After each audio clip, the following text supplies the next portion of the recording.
first got into wholesaling in DFW, people would tell us like, oh no, this market's flooded. I mean, we're talking about 2014, It's harder now than it was then. Don't you remember people used to tell us that you can't wholesale in DFW because it's too flooded? I told them, no idea. I have this secret weapon called investor carrot. Exactly. I remember you. No, I think RJ and I are the kind of people like if you tell us we can't do something, we're not necessarily going to listen to you. It kind of motivates us to make sure. It kind of fuels our fire. We're going to make sure we can do it or that we can't one way or another.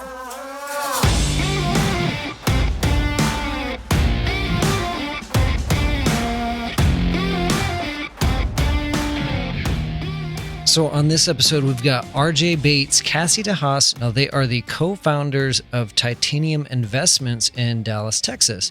So Dallas, Texas is a highly competitive market. And last year, they were able to do over 200 deals spread across 5 different markets.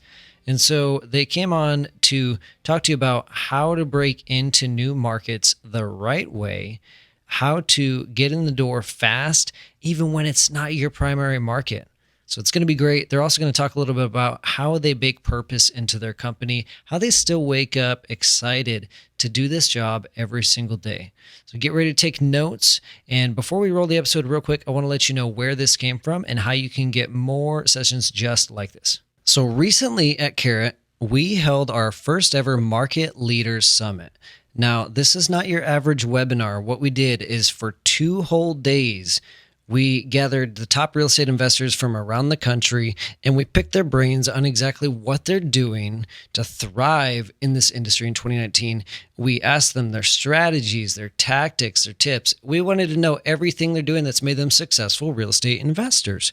So the episode that you're hearing today is actually just one session out of the 16 that we recorded live.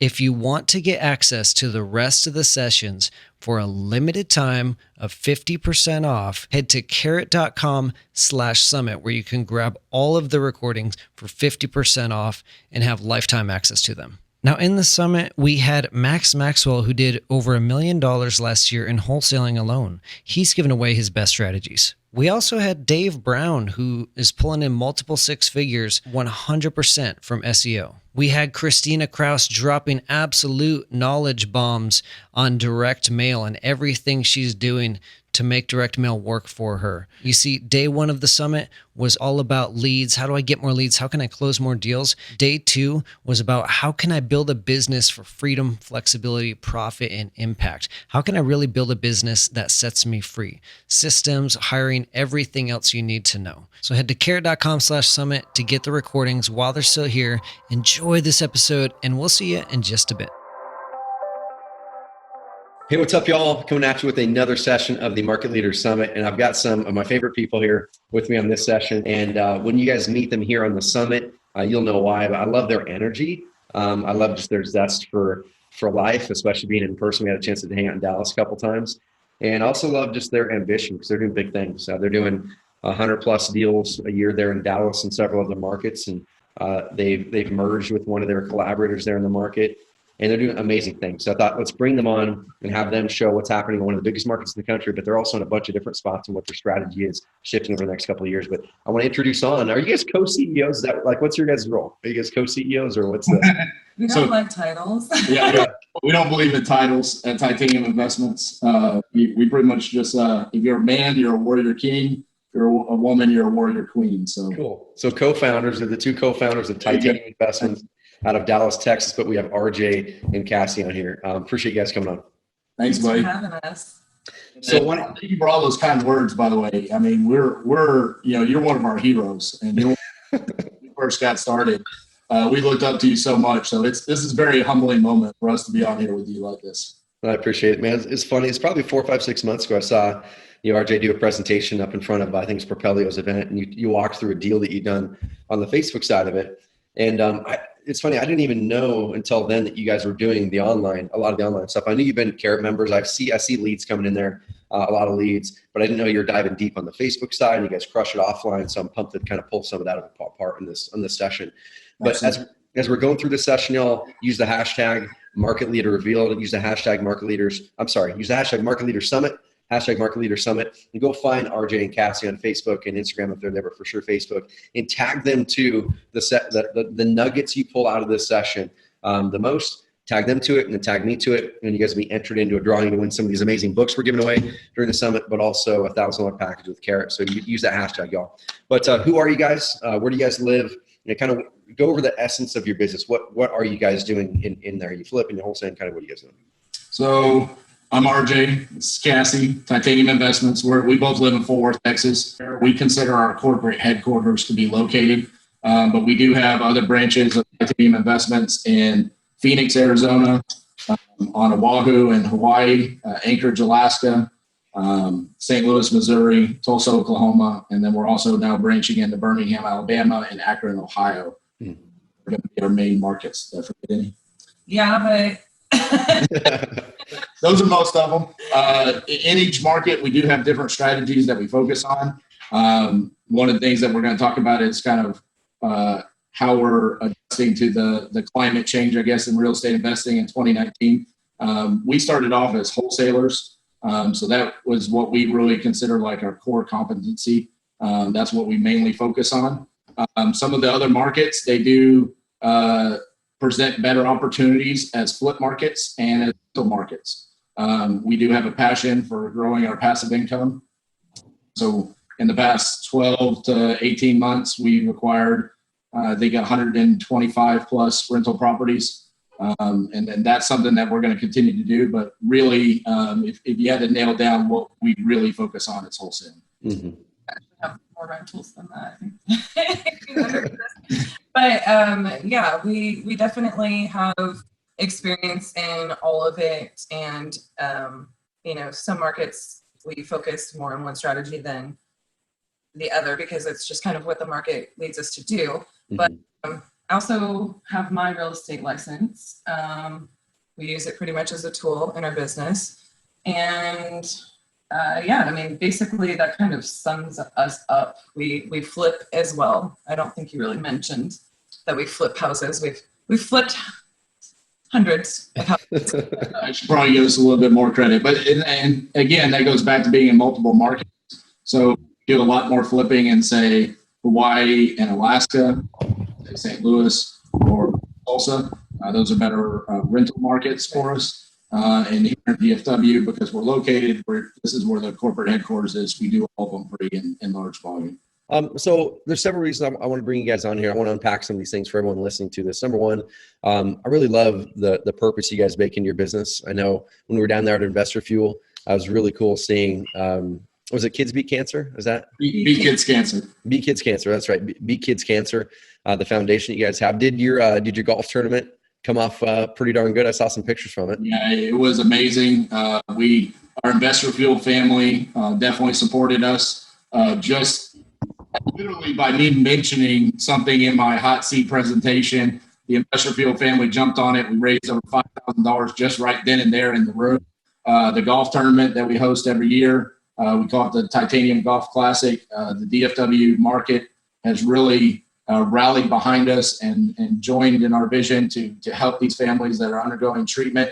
And we raised over $25,000 this year at the golf tournament. That's crazy. That's cool. When Investor Fuel gave us $30,000, which is absolutely mind-boggling because this is technically our first full year of being a nonprofit. So amazing opportunities. And since then, we've been able to use those funds to pay mortgages, tax liens, car payments, electric bills, cell phone bills for families that are currently undergoing treatment here at DFW.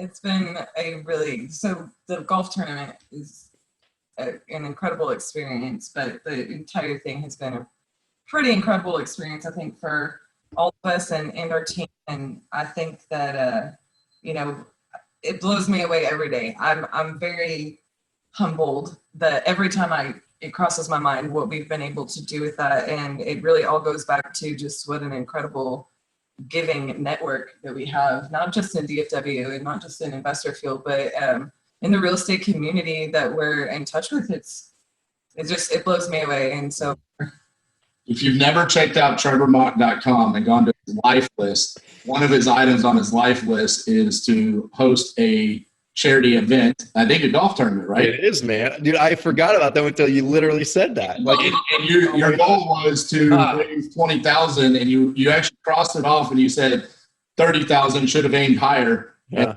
And when we did that this year, I was like, dude, it's pretty awesome when you can actually achieve a Trevor Mach life. Dude, that's huge. I feel like I'm the coolest person in the world right now. You didn't tell me about that. And it gets you, like, before I move on here to something I want everyone to listen to is as you start to build your business and you kind of get past your someday goal, right? Like, years ago when you started your company, you're like, someday when we hit X, then I will blah, whatever it is, then I'll be happy. Then I will be able to contribute or whatever.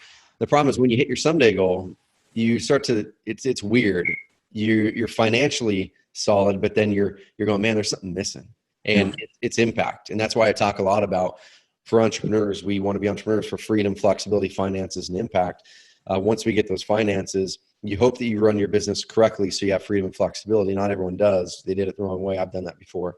But then the fourth part is impact, and I'm proud of you guys for stepping forward and stepping into that in a big way. Thank you, buddy. We appreciate that. And you're absolutely right that you do hit a certain point where financially you thought if you hit those financial goals, everything would be great in your life. Mm-hmm. And not necessarily. And it's amazing. It is an amazing feeling to be there and realize now I have a bigger calling outside of just earning money, impacting other people's lives. And really, I say it all the time now, there is no check, no dollar amount that I could receive on a piece of paper or in a wire that will ever be greater than the looks on the faces of the kids at the hospitals, the nurses, the social workers, the feedback that we get from the families when we're able to support them, even if it's a little, $400 car payment, that's life-changing to them. And there's just nothing better than that. I agree. And I think that when people are going through tragic times, because that is a tragic thing to be dealing with as a family. I personally have been through a tragedy in my past that one of the most heartwarming moments that I experienced in that is I came back and I didn't have to, because of people that cared for me enough to think about the things that I could not think about while I was going through that. They took care of those things for me financially, my bills, because I'm off work, and so that was like a huge inspiration behind that. And I give RJ a lot of credit going back to getting to the point where we are making an impact sooner than I originally thought that we would. I remember, it's just so funny because this is something that always strikes me as well. I remember when we first started, closed down our contracting company and we were going to go full-time investing, or right before that, we wrote down, what some of our life goals were. And charity was a big one for me. That's what I call my retirement. And, I wrote down, within 10 years from that day, I wanted to, be able to start our first charity. And we actually did it in two. That's cool. And I'm looking at him. I will never forget when he tells me, you were such a freight train, but I'm on this train. Let's go. So it is incredible what having that passion really, when you really want to do something, how quickly you can do it. It still blows me away every day. And that's one thing I want every single person to take away from this right here is you don't have to wait until the big, huge dollar amount in your bank account to be able to start to give. You have to be passionate. You have to have a cause that you want to really change. And RJ said right there, he was able to surround other investors around his passion, your guys' passion around that cause. Both of you guys at Investor Fuel, when you guys are telling us about it, we wanted to support it because you're passionate. We didn't know those kids. We hadn't read the thing and had a chance to connect with the family, but we saw your passion. And that's something that I want everybody listening to this part of the summit to realize. How can you influence others to create change, even if you don't have the big money in your bank account yet? But if you do, you can always start smaller. You can always start at this level and then grow it and then grow it and then grow it and then grow it. I think a lot of people, myself included, you think, well, shoot, I've got to have $10 million in the bank and then I'm going to set up this foundation. Then I'm going to da-da-da-da-da.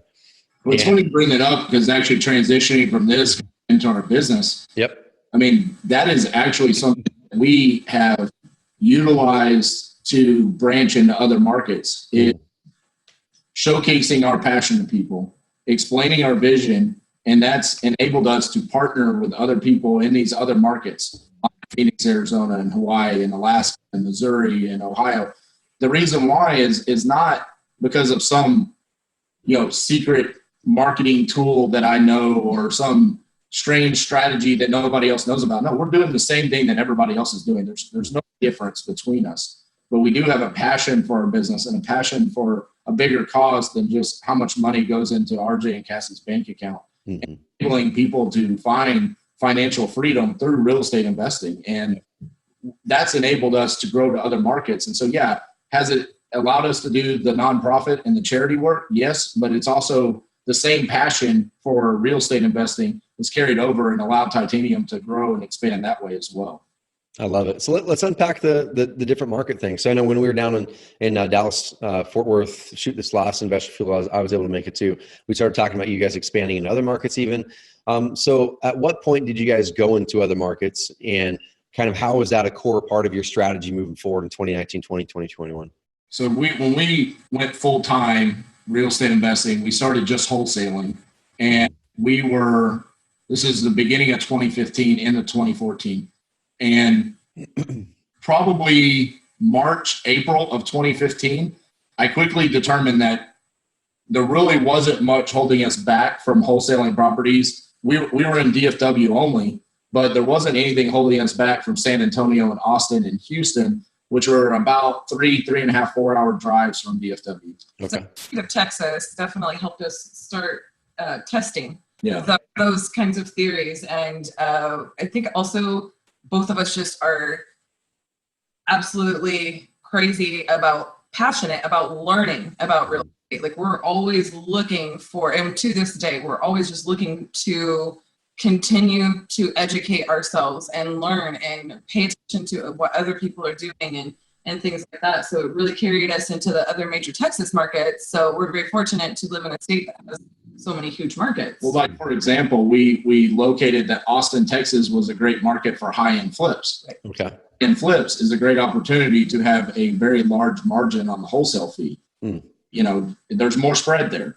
And so that enabled us to go in and contract properties for anywhere between $500,000 to $800,000 as a wholesale purchase price. Jeez. Very easy to get a $50,000 to $60,000 wholesale fee. Whereas if you're just contracting $25,000 to $30,000 for properties, it's going to be a lot harder to actually get that big of a spread on the wholesale fee. So just by diversifying ourselves into different Texas markets, we were able to grow our business in that regard.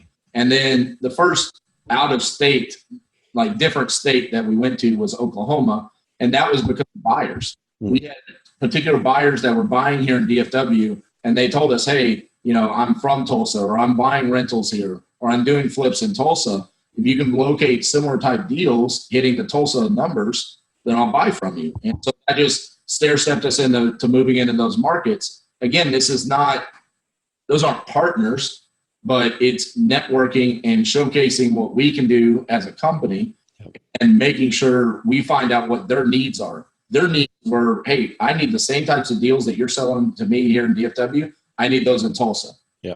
For us, there's no difference in marketing, acquisitions. It just changed a little bit on having to find some local boots on the ground, and our buyers actually helped us with that. So cool. On top of it, I think that continuing forward, Oklahoma, things work differently in closings there, title different.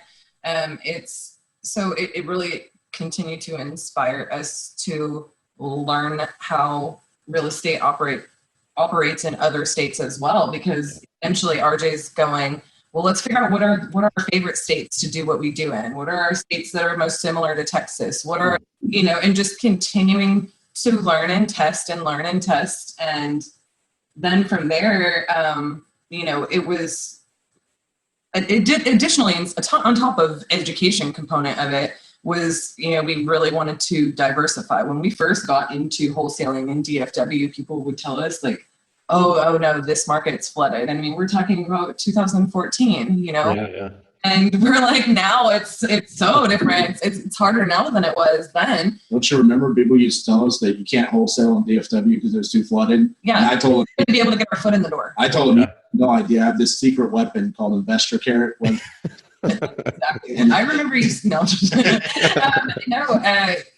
think RJ and I are the kind of people like if you tell us we can't do something, we're not necessarily going to listen to you. And actually kind of motivates us to make sure, it kind of fuels our fire. We're going to make sure we can do it or that we can't one way or another.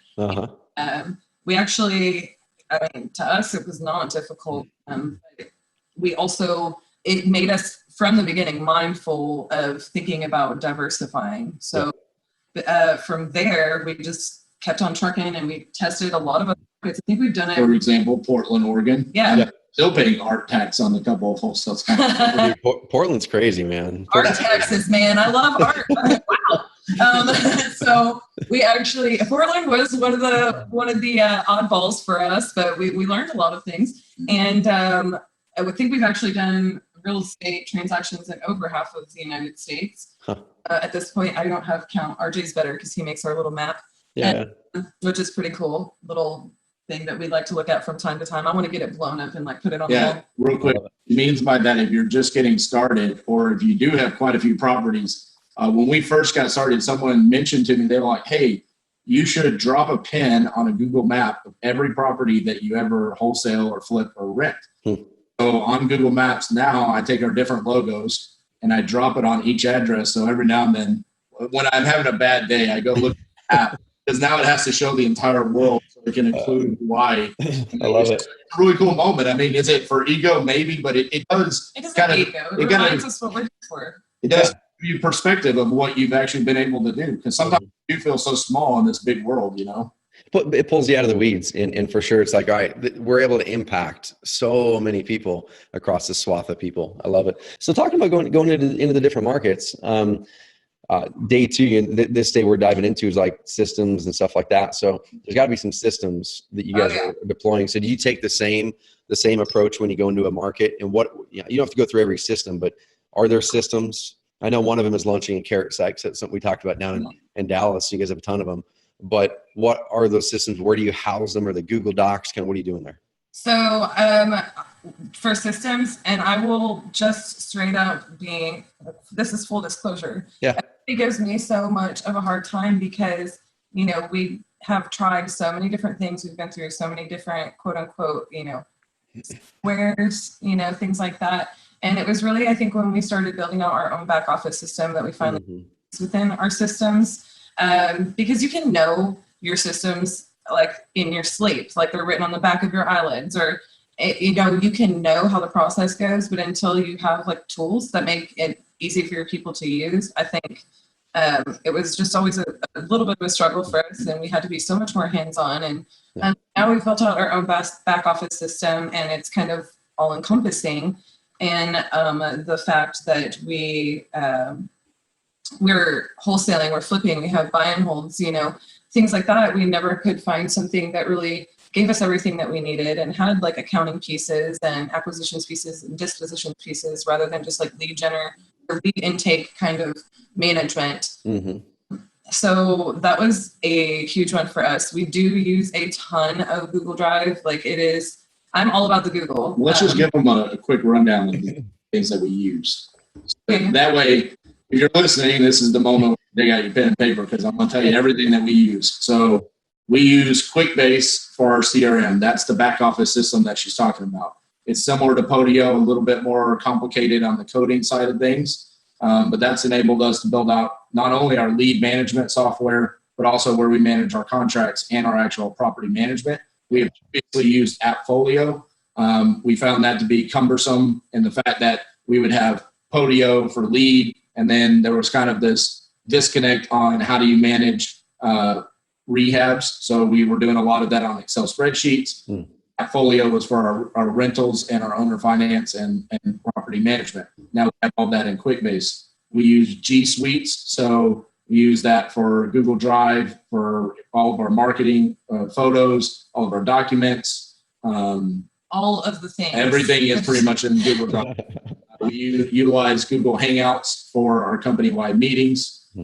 We utilize everything in G Suite. So Google Keep, we use just everything in G Suite is amazing. It really fills the gaps because no matter how much I would love for any sort of like, so Titanium Business Systems is where we keep all of our project flow. It makes sense. And it has accounting pieces and things like that, but it's still like for an everlasting document storage and ongoing thing like that for photos, for people who are on the ground, it is essential. And then on a communications standpoint, we use Workplace. So Facebook Workplace. Oh, I got you. Yeah, cool. And so it works just like I would say just like, but it's very similar to Facebook.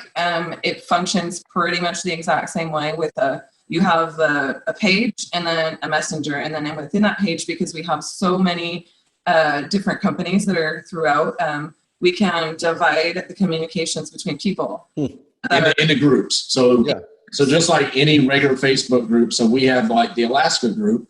When Pete, who is our Alaska partner, he goes and walks a property in Alaska to give us an update on a rehab or something that if it's a lead and we're looking to acquire it, he can upload pictures or he can do a Facebook Live right there with me and Kathy on it. That's cool. Just like we're on Facebook, And then like weekly goal, like we do, instead of texts, we use the messenger. So like it's a group message. And it just the notifications being separate than my phone or being separate than regular Facebook and being to where nobody else can access them. It does function differently than just a regular Facebook group or having like a different one for every one of our branches of our business. It really is wonderful. It's done wonders for our communication with our other markets. And additionally, it's like we put, like what we call the Titanium Top 5. So our 5 weekly, must, like, this is what we're going to do in this week. So each branch, each group has their Titanium Top 5, and it's cool. Communicating back and forth on that and staying in touch. It allows us to keep a pulse on our business without having to constantly be mindful about it.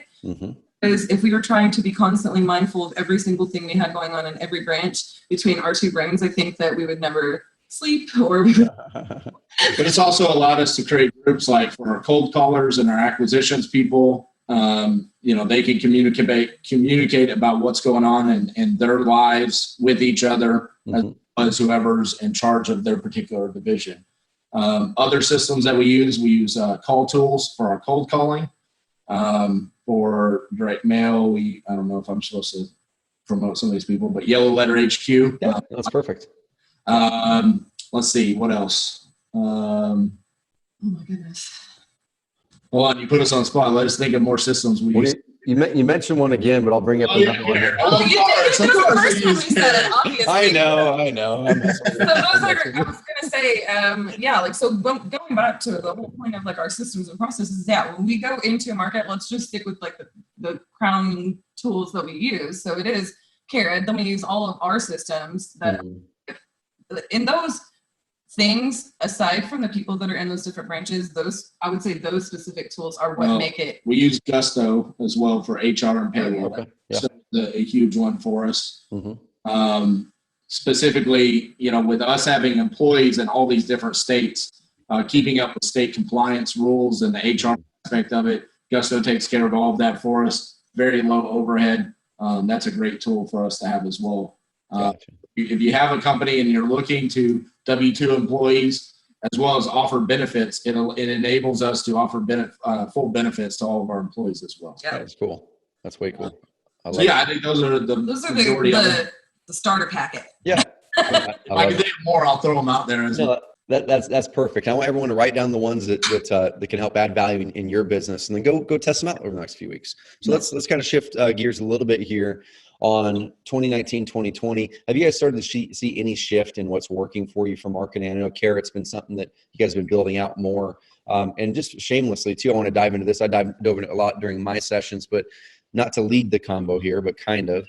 The more data we've been looking at and the more you see people diving into cold calling and RVMs now, and who knows what's going to happen in that regulation-wise the next 18 months. I think some regulations are going to happen. We'll see. Then you have direct mail and everything that's working, right? Right in the middle of all of it is still the internet. It's like your website. It's because every single marketing piece you do, it creates demand for someone to go online and now vet and verify you or your competitors. And leading forward in this market, what we're finding is still, and I'm talking to Bill Hollis, a big investor out of Louisville earlier, Gabriel Garcia, big one out of Miami, and then Carter Steff, one of the biggest ones up in Oklahoma, and then talking with Craig Reich, a big one up in Maryland. They're all like, my biggest deals tend to come from online from my website. But the volume of deals comes from their cold calling, their direct mail, everything else, right? So what kind of mix are you guys seeing right now, and what are you doubling down on in 2019? So I completely agree with what you said. The biggest deals do come from online marketing, any form of digital marketing, and SEO, PPC, having investors. All of these things are vitally important. Facebook ads have always been a big part of what we've done at Titanium, but Facebook loves to be ever-changing and not so compliant with my wants and desires investments. So they do make it a little bit difficult on us. It seems like every other day, but y'all do a great job of like communicating that and always, keeping us up to date on the changes that everybody's making online. But, for us, we are really, focusing on cold calling for the volume aspect of things. And part of that is for what we're feeling in the market is, especially with our recent, merger is the best way to say this, with W Streets and Jamie Woolley. Jamie Woolley, RJ Bates, Cassie DeHaas, we're all now one under the Titanium Investments branch. And, Jamie was doing a lot of marketing in every aspect. And we were a little bit more sporadic with our marketing and lacked the consistency that Jamie brought. But we were also a little bit pickier about which forms of marketing we're doing. So we're kind of blending that. We're really focusing and trying to become a master in cold calling. But the reason why we've chosen cold calling is because it is the more affordable form of marketing. And this is our way of protecting ourselves for what could possibly come our way in 2019, specifically in the Texas market, in DFW. Right. Have we felt some drastic shift? No, but there is definitely a correction of some sorts happening here. I think the thing that I'm experiencing most that is really difficult for me specifically is because on the listing side, so our properties that we have listed, I'm so used to them selling as long as I take pretty pictures. Yep. And that is the biggest thing that I have noticed is that properties that went on the market, at the beginning of fall, just how much slower they have been in DFW. I always expect a little bit of a slowdown, but in Texas in previous years, we have not, at least in our experience. It's not like we're listing 100 properties a quarter, because that's just not what we've done in Texas. But specifically in our experience in DFW, namely, it's just never been a challenge as long as we've been doing this. So that is, to me, the biggest change that we've noted. And it's the one that probably, it just eats away at me every day because I'm always trying to figure out, what is the adjustment that we need to make? What is, we're obviously making adjustments on the buy side or anything that we're going to be flipping. But other than that, going back to kind of what we're feeling in the markets, Phoenix, not really seeing much. Statistically, there's not much of a difference between the past 12 months. Across the board, almost all of the stats are almost level. In Hawaii, what we've seen is that the price points are staying the same. So instead of seeing this drastic 4 to 5% appreciation, the prices have stayed the same, and days on market have gone up probably about 15 to 20 days. To me, that still keeps it a very healthy market. Yep. I think that DFW specifically, we're basically seeing the longer listing days and we're going to see a decrease in appreciation, but we're still probably, I think in 2019, going to be around 3.3 to 3.5% appreciation. And it was projected for this coming year. So where it's lower than in the previous 2 years, we're still in a pretty stable market, but those listing days going up is just a really heavy indicator where it's not just going from 2 weeks to or, you're contracted within 2 weeks, but you're actually having much longer days on market comparatively. The only thing that's kind of scared me a little bit is that we have had a couple of properties that during the appraisal process, the appraiser has said, I'm appraising this for a lower value due to what's happening in the market. Huh. Interesting. Not based off of comps, not based off of any factual, just their feelings of what's happening in the market. I'm lowering this by $10,000 or $15,000. That's why we also feel like it's important. I've mentioned DFW, Phoenix, Alaska, and Hawaii. Those are markets where we flip, right? And that's what we're mentioning those when we're talking about this correction or the climate of our market.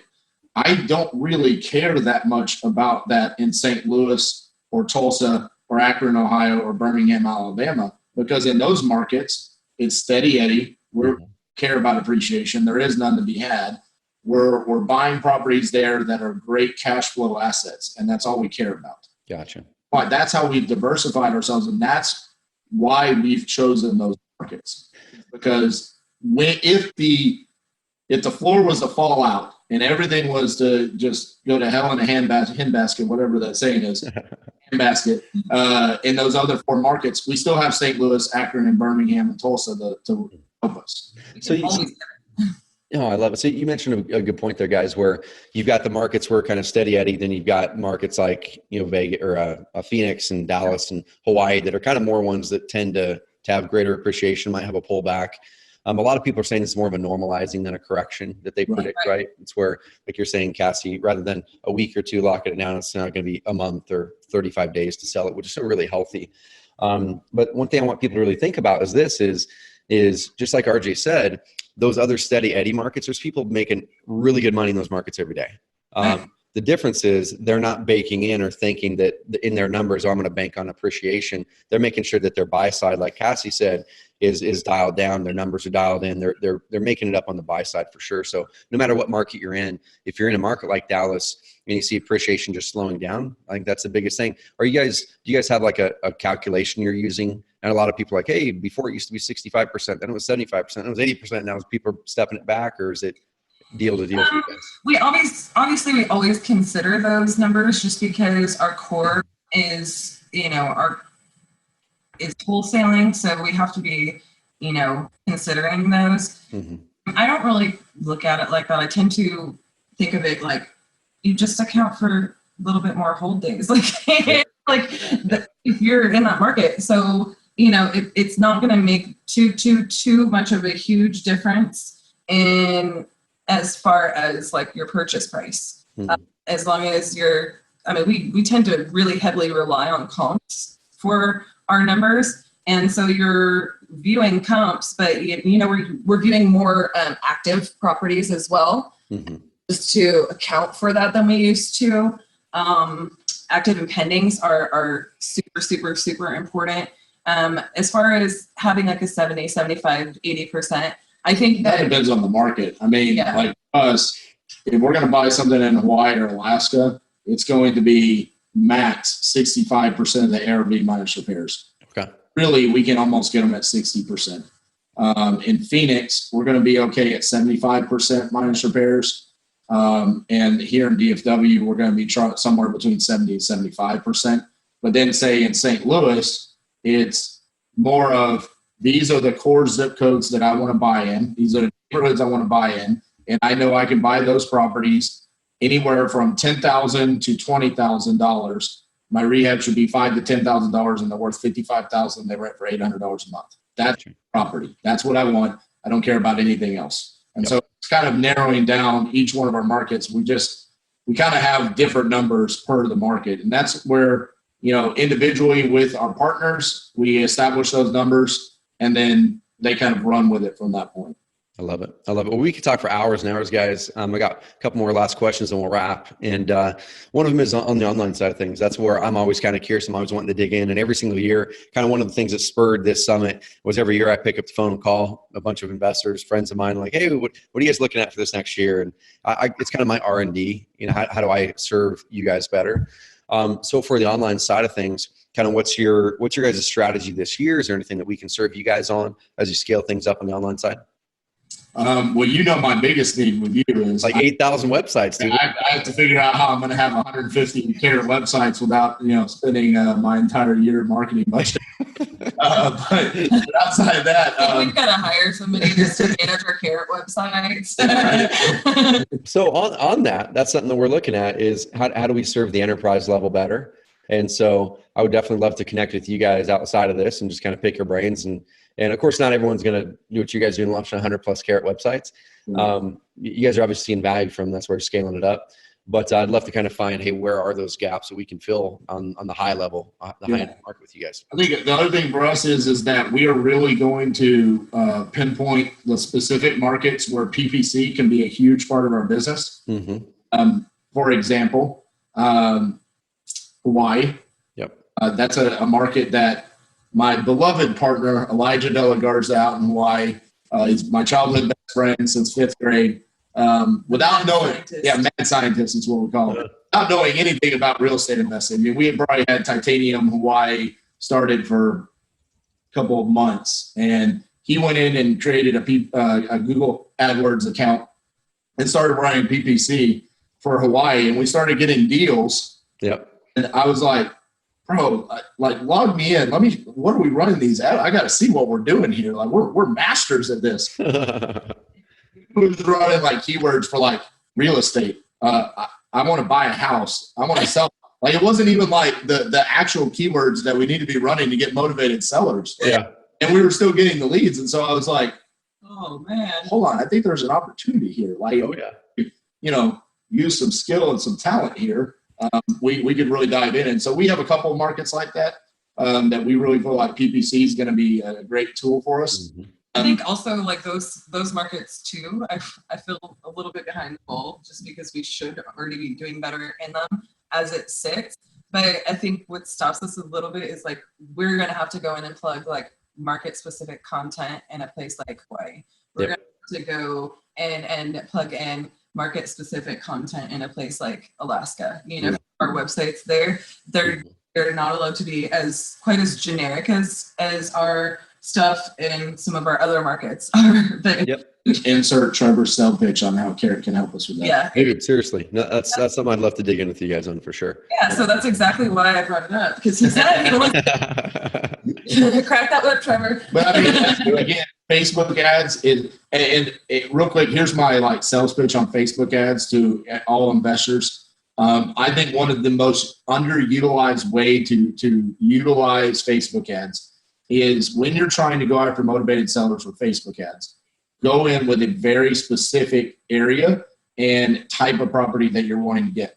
For us, what I mean by that is we've gone after newer construction homes that we can take subject to and own, finance, or hold as rentals. That is what we specifically have utilized Facebook ads for. So are you taking an offline list, like your cold calling list, and uploading it? Is that what you're talking about as far as? Yeah, but more specifically here in DFW, there's actual zip codes, entire zip codes where there's only new construction. So what like 2005 and newer. So yeah, maybe some of them will be 10, 12 years old, but you're also going to get the 2012 builds where there's not a ton of equity there, but it's a great subject to where you can take down, really utilize none of your own money to take it down, maybe a couple thousand in arrears to make up the payments. But then you can own or finance it, or you can, hold it as a rental. And that's what we've utilized Facebook ads for. Whereas I've seen a lot of people try to use Facebook ads to try to find wholesale deals and, really spend way too much money on it, because going back to you saw me at the Propelio event talking about a Facebook ad testimonial. Well, that was one that I think we only spent like $100 on the entire ad, and we ended up making like 30-something thousand on the property. Yep. And we were able to do that on a regular basis. It's not something that was like, oh, it just happened at one time. That was just us being very hands-on and managing those Facebook ads and utilizing the Carrot campaigns that y'all have. Yep. How many clicks you're getting to your website. I don't trust Facebook to tell me how many clicks I have. I trust Carrot to tell me how many clicks. Because then I can also see how long were they on my website? What other pages did they click on? What matters to my client? Is it testimonials? Is it the about us? Is it the frequently asked questions? What is it on my website that my clients care about? I love it, man. As you're saying that, I'm actually bringing it up on my cell phone, my Carrot account. And even internally, I was doing this the other day. I'm like, I need to record a video on this because so many people aren't doing exactly what you mentioned there, RJ, of using our campaign builder. So to market this summit, I went into our campaign builder on our side because we have the same tools you guys do. I went in there. I can't spell my name, apparently. I said Trevor. That's not my name. It makes me feel better that you spelled my name wrong, or whoever did it spelled my name wrong on this whole thing. Like, my life is now complete again. Is it one S or two? No, my first name was right. My last name is DEHAAS. So I got you. I should ask, because if people do go look for hashtagging us or tagging us and stuff, they're gonna not find me. We'll get it updated, because what I did was I verbalized the guest list of people, and they started writing it down. That's what I figured. And that's my bad there for not checking it. Sorry about that. Okay, because you spell your own name wrong. Go back I know. so you utilize that. It shows you how many clicks to your site. Yeah. So right there. Wait.